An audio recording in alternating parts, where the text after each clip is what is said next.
Welcome to the Prevention Platform, where our goal is to equip you with the knowledge and tools you need to prevent problems before they occur. Here at Valley Youth House, we believe that prevention is key to living a healthy and successful life, and we are excited to share our expertise with you.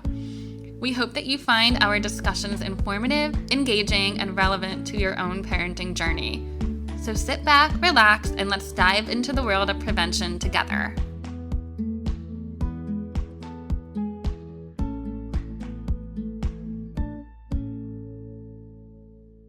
September is National Recovery Month. It is a time to celebrate the hard work and dedication of all of those who have overcome substance abuse and mental health challenges.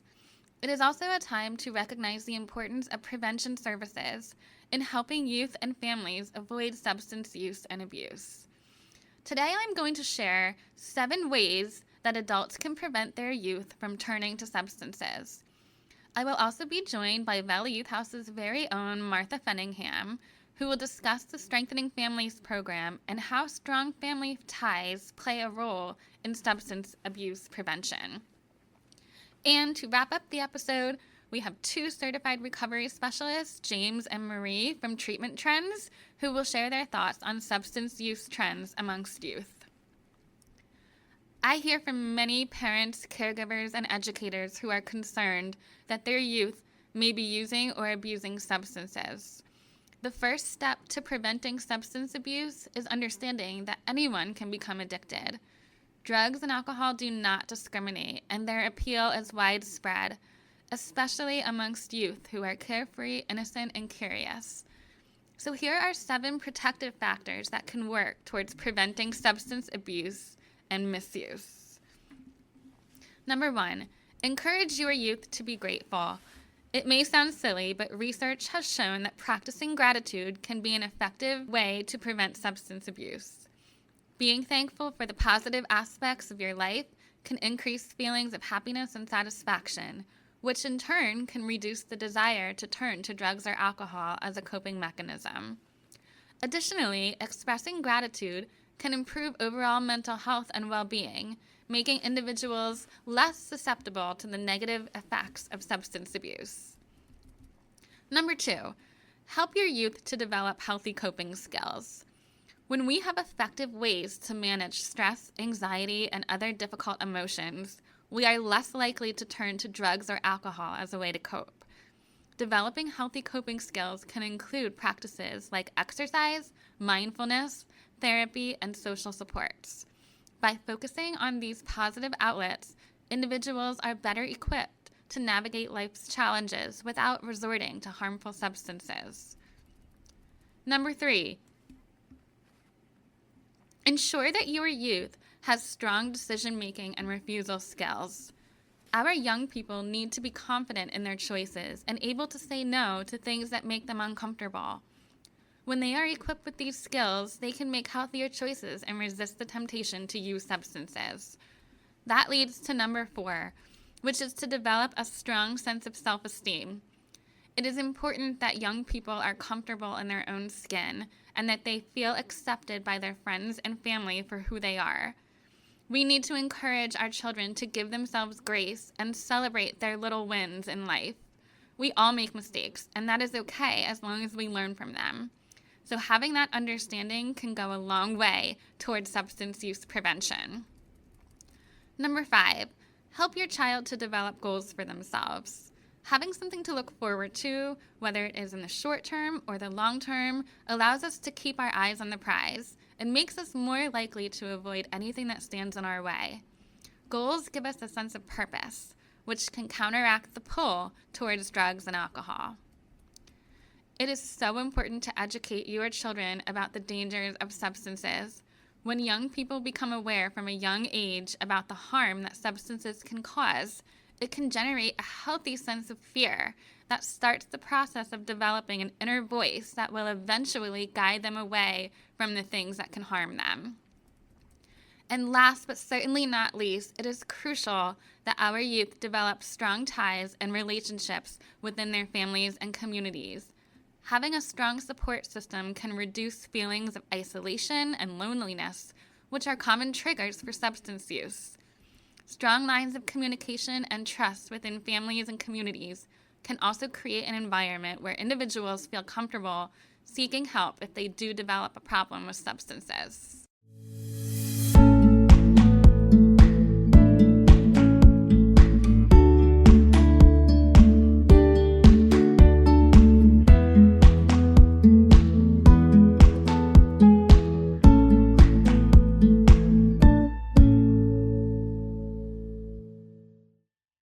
I am so thrilled to be here with Martha Fenningham, better known as Marty.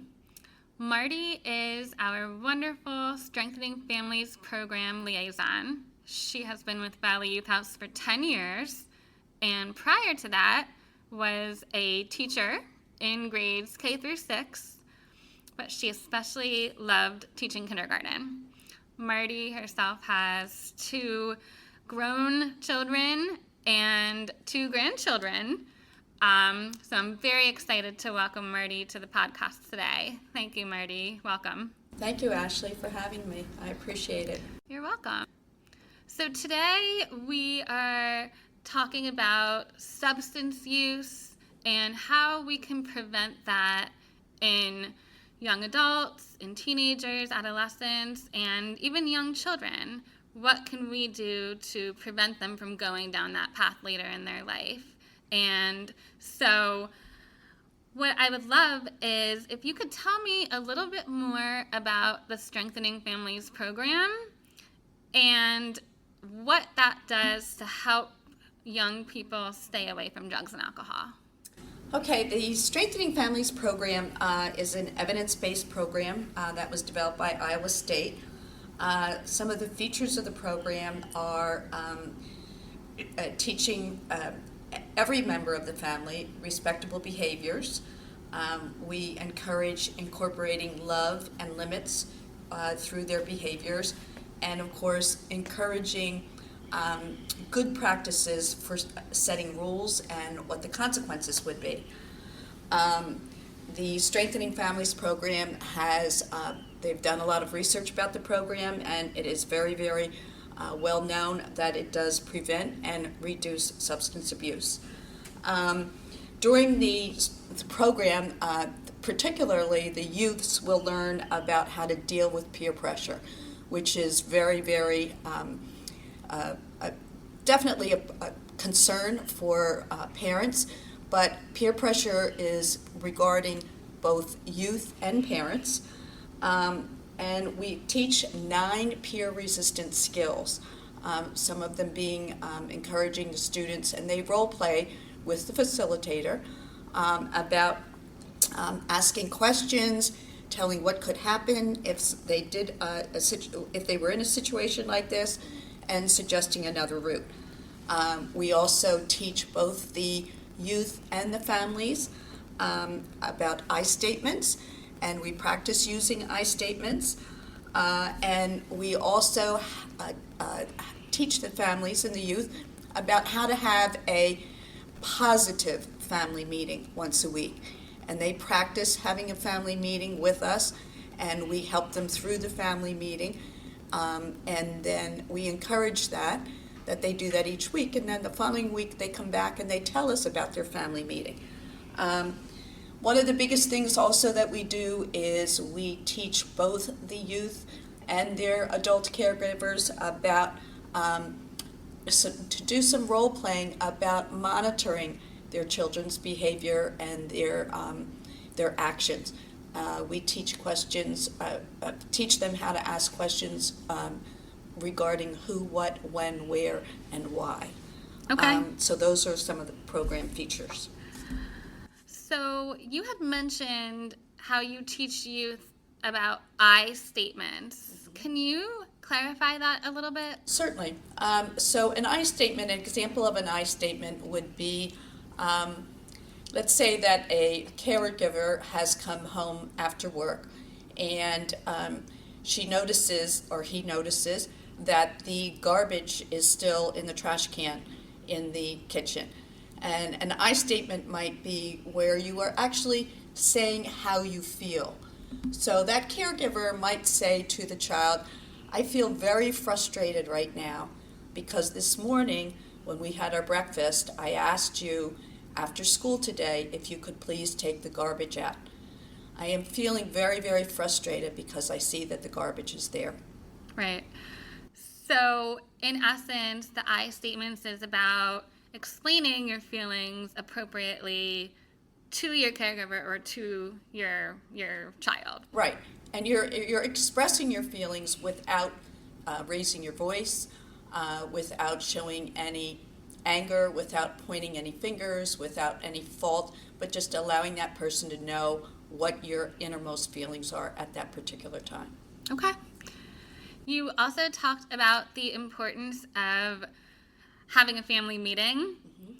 And I think that goes to show how crucial it is for a young person to feel, whether that's with, a biological family or a group of people where they feel accepted, to have that family support, right? And that encourage that open communication. And I think that goes a long way in terms of reducing the risk that they would use or abuse substances. Would you agree with that? Exactly. A family meeting almost is very close to what some of us now know as an intervention within the family. What we encourage is that the family picks, they all agree on a time. Clearly, it does not need to go on forever and ever. They set a time limit. A lot of the families will set a timer. If it's a half an hour, if it's 45 minutes, they start off their family meeting. We encourage them to start off their family meeting by going around and saying one positive thing about the person to the right of them or to the left of them. And then that's the way that they start the family meeting. We encourage them and try to keep it positive. This is not a time to be talking about marital issues or financial hardships or loss of a job or unemployment or anything like that. But it's more or less an opportunity for the parents and families, or parents and students, to be able to make a schedule for the week, talk about some of the things that they're going to be doing. The children can express maybe something that they would like to do that week, and more or less discussing it with the parent as far as an activity or going somewhere. Sometimes they talk about planning a family dinner or a family outing, whether it's going for a bike ride or going to the park or something like that. Family meetings can be very, very helpful. And also talking about different chores that the family members might have, where they can talk about their chores and agree on who is going to do what and when it's going to be done. We also try to have it end, obviously, on a positive note by sharing a small meal or a snack together. Okay. And you had also talked about the importance of how the Strengthening Families program teaches peer refusal skills and being able to say no if they're being asked to do something that they're not comfortable with. So could you reiterate a little bit about how those topics come up during the program? Right. So what happens is when these 9 steps, there are 9 steps that Iowa State has featured in the program, and the first 5 are taught in one session to the youth, and then the last 4 are taught in the following session. So the peer resistance skills are role modeled and acted out by the 2 facilitators, by the 2 youth facilitators. This, of course, is done during the youth session. And an example might be is, okay, Ashley, listen, let's go to Target today after school. And what I want you to do is I want you to go over and talk to that person over there that's stocking the shelves, because since it's the first day of school coming up, I would like to buy some new nail polish, but I don't have any money. So I would like to just take 1 bottle and slide it into my book bag. So I would like for you to keep them occupied while I do this. So what happens is the 2 facilitators would role model this, And one of the things that they might say is that, you can't, you're not, what are we doing? Why are we going to Target? Well, we're going to shoplift some nail polish. Well, we could be arrested. They could call our parents, and that would be telling what could happen. Or they would say, how about, rather than doing that, how about I will lend you the money, or just suggesting another route. Let's just not do anything like that, because that is not a good choice. I don't feel comfortable doing that. If you want to have that nail polish, you need to buy it yourself. And say, okay, instead of doing that, I'm going to take you and we're going to go get some ice cream. So those are the 9 peer resistance skills. And they are modeled and ruled, as I said, by the 2 facilitators. And then we have the students role model them. They are never the instigator. We always have the facilitator as the instigator. And just an opportunity for them to be able to go through and try to utilize their 9 steps. The best part is the proud moment comes when the facilitator and the students can share with the parents their peer resistance skills during our family session. Right. It's so important that our young children or even adolescents are able to practice these peer resistance skills in a comfortable setting. And so I really love that this program allows for that to happen, and then loops in the parent, and they can celebrate what they've learned. Right.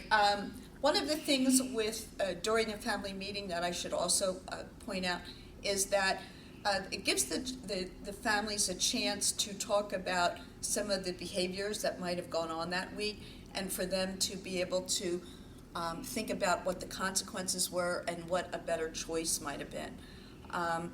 As a parent, we always try to give advice, but sometimes we have to really, really remember, especially during a family meeting, when you're giving advice, a young adult might feel as though that you're criticizing them.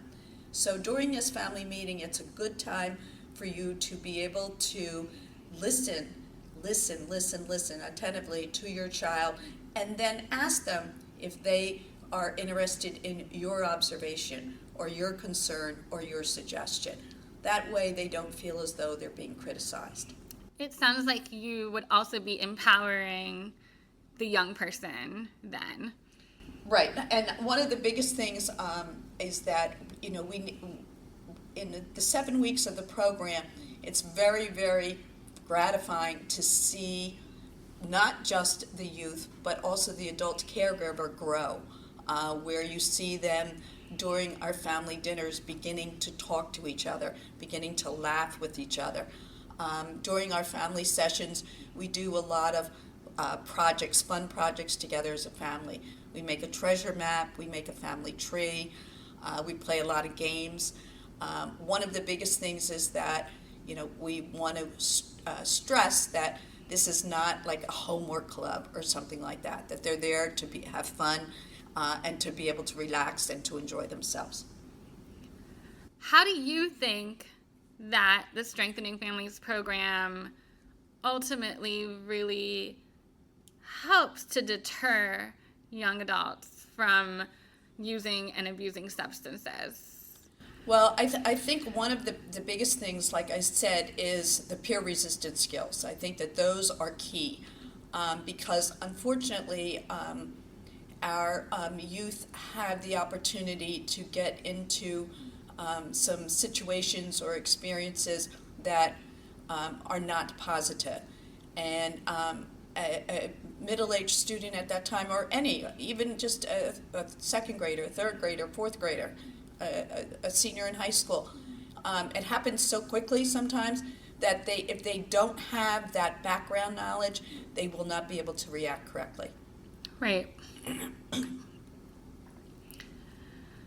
So the Strengthening Families program is for youth ages 10 to 14 and their caregivers. It is offered through Valley Youth House, and it is paid for by either the Lehigh County or Northampton County Departments of Drug and Alcohol. Typically, we offer the program in conjunction with the schools. So if that is something that you as a listener are interested in, you can always connect with your school about whether or not they offer the program. So Marty, you, as we mentioned earlier, also have your own children who are now grown and grandchildren.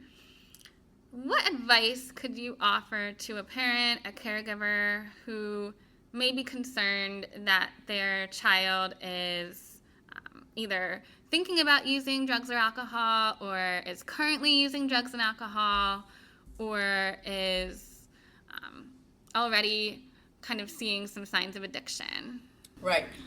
One of the things, obviously, I certainly would encourage you to join a SFP program, but a couple of the things is that I think that you really need to concentrate on setting some limits and showing some love, but yet in the same sense, make sure that your discipline is appropriate, because a lot of times it's not appropriate, and more importantly, make sure that you follow through on your discipline. One of the things that we have to remember is that it's so important, and I know with my own children, to encourage positive role models. We all know as adults that sometimes we did not have the best role model at that time, but we have to make sure that we look for a positive role model.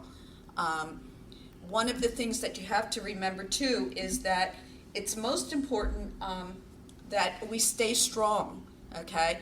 I know that there's a lot of anxiety with raising our young adults today. We have to make sure that you stay strong. You have to work together. There's going to be good times and there's going to be bad times. You need to focus on those good times, but don't forget those bad times. Allow those bad times to be a learning tool, not just for yourself, but also for your family. Marty, thank you so much. That was amazing. I really love the advice that you have for parents and caregivers. And again, if you are interested in learning more about the Strengthening Families program, please head over to our website and you can find out more.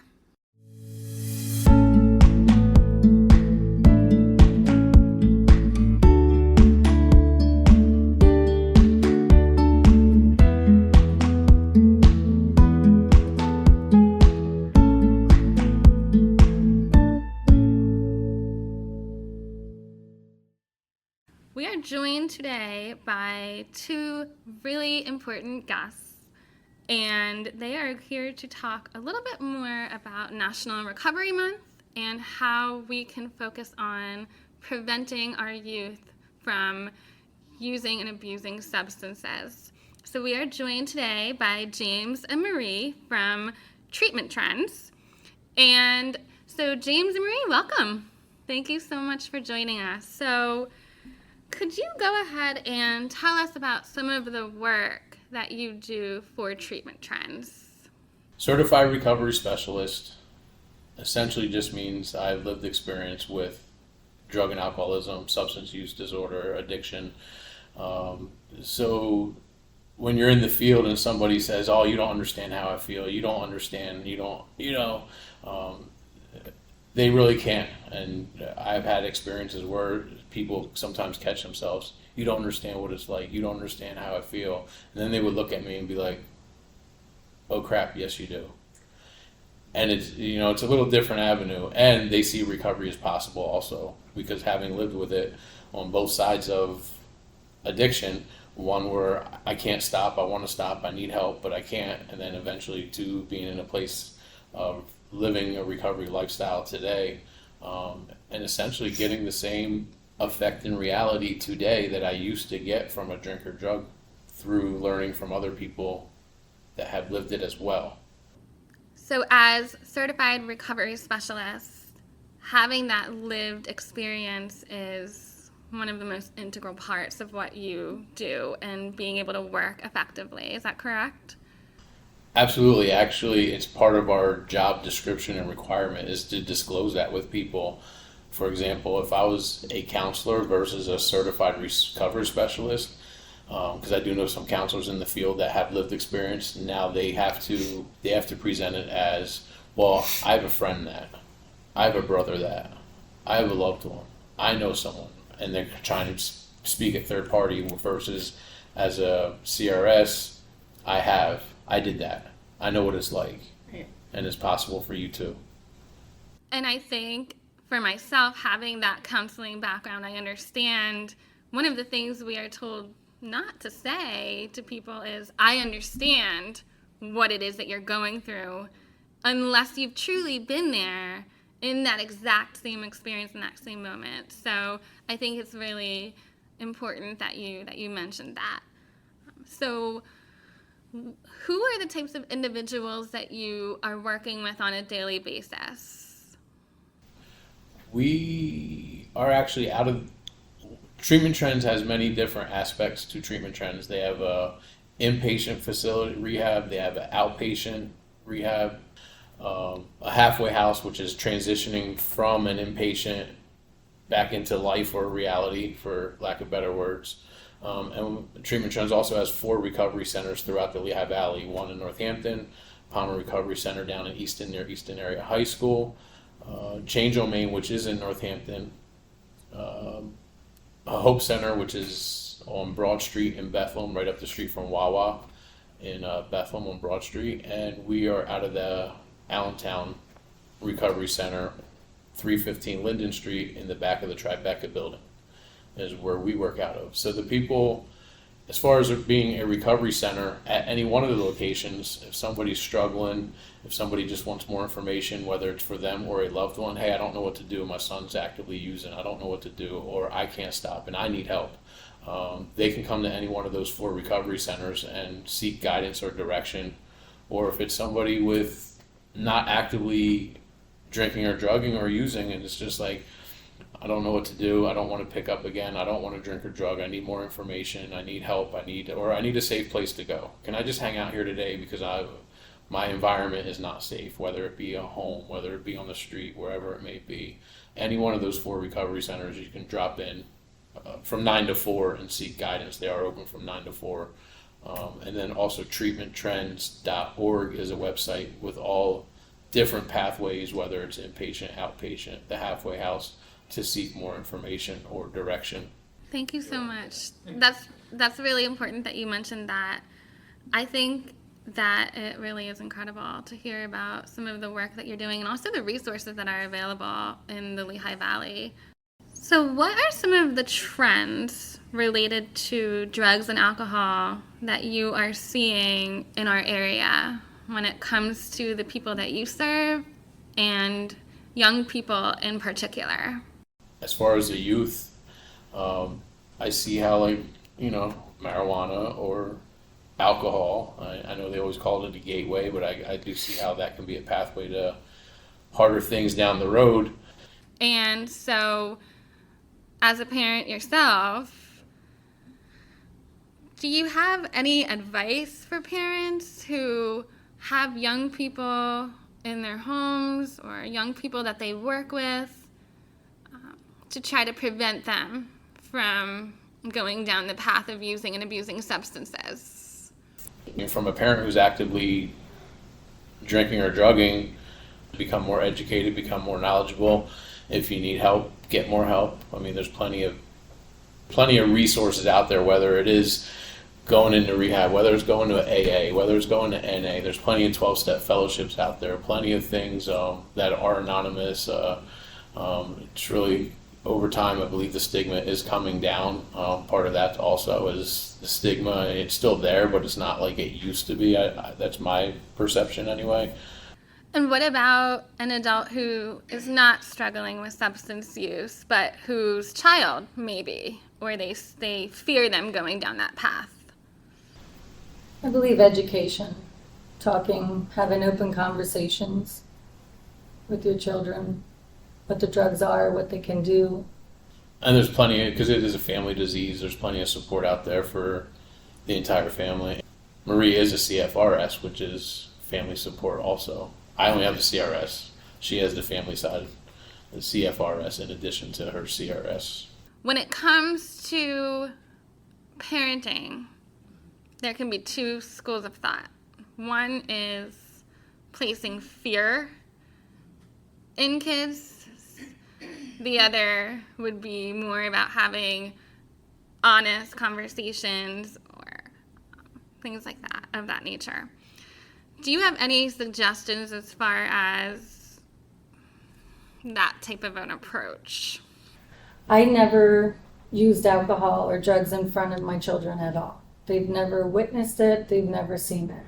And we have educated our kids from day one on what they can do, you know, if they start using, if they don't want to come to us, we at least let them know where to go. Where do you go for help?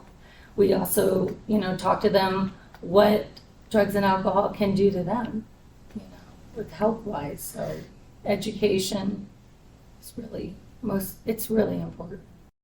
And that education really has to start at a young age, because what I hear both of you saying is that it comes back to kids being able to have healthy coping skills to handle situations that are thrown at them. And it's in those moments that they turn to those substances when they can't deal appropriately. So I think the education also has to be related to the healthy coping skills that you can use. Is that something that you emphasize in your work? New ways to face life. Life happens, reality happens to everybody. There's not a single person that doesn't have to do life. It's just as a child or as a youth or even as a teenager or even late teens, early 20s, it's like, all right, I have this situation, I turn to drugs or alcohol. I get relief. I have this situation, I turn to drugs or alcohol. I get relief. But what eventually happens, it could be in late 20s, early 30s, I start to, all right, this happens, I turn to drugs or I don't get relief and I need more. And now it starts to cause problems in my life. And I did have symptoms if I was aware of it or educated it in late teens, early 20s, where I could see it's happening to others, it's starting to happen to me. Because there are people that catch it early enough and they see like, well, I'm headed down a bad path. I can see I'm headed down a bad road. So now I got to start to face life, face reality, because I can't run from it anymore. And now I learned that from others in recovery. Like, life happens. This is part of growing up. This is part of getting... but I avoided life and reality for so many years. It's new to me in my 20s, 30s, heck, 40s, 50s. So I learned from other people in recovery how to start to face life and realize life happens to everybody. There's not a person on this earth that reality doesn't hit them. And eventually I learned how to do it with others. I get through the hard times. I get through the good times. I get through the bad times. James and Marie, thank you so much for joining us today.